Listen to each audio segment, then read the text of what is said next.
حضرت ابو ہریرہ رضی اللہ تعالیٰ عنہ روایت کرتے ہیں کہ رسول اللہ صلی اللہ علیہ وسلم نے ارشاد فرمایا، اللہ تعالیٰ کے بعض ایمان والے بندے اور ایمان والی بندی پر اللہ تعالیٰ کی طرف سے مصائب اور حوادث آتے رہتے ہیں، کبھی ان کی جان پر، کبھی ان کی اولاد پر، کبھی اس کے مال پر، اور اس کے نتیجے میں اس کے گناہ جھڑتے رہتے ہیں، یہاں تک کہ وہ مرنے کے بعد اللہ تعالیٰ سے اس حال میں ملاقات کرتا ہے کہ اس کا ایک گناہ بھی باقی نہیں رہتا۔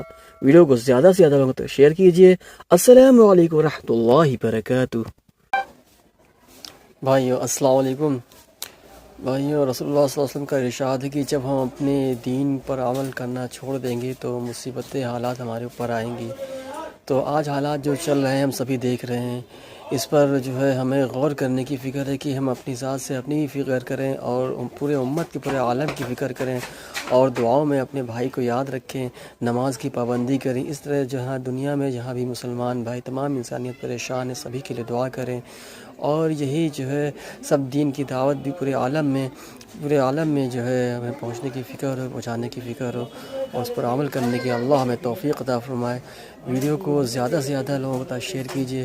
بھائی دیکھیے آج کل جو امریکہ کا حال ہے، لاس اینجلس اور کیلیفورنیا میں آگ لگی ہوئی ہے، پورا سپر پاور ہے۔ اللہ پاک یہ دکھانا چاہ رہا ہے کہ سپر پاور ہم ہی ہیں۔ ہم لوگ امریکہ کو سپر پاور سمجھتے تھے نا، سپر پاور صرف اور صرف اللہ کی ذات ہے۔ تو ویڈیو کو زیادہ سے زیادہ لوگوں تک شیئر کیجیے۔ ہمیں اللہ اپنے دین پر، نبی پاک صلی اللہ علیہ وسلم کے طریقوں پر عمل کرنے کی توفیق عطا فرمائے۔ ویڈیو کو شیئر کیجیے۔ السلام علیکم ورحمۃ اللہ وبرکاتہ۔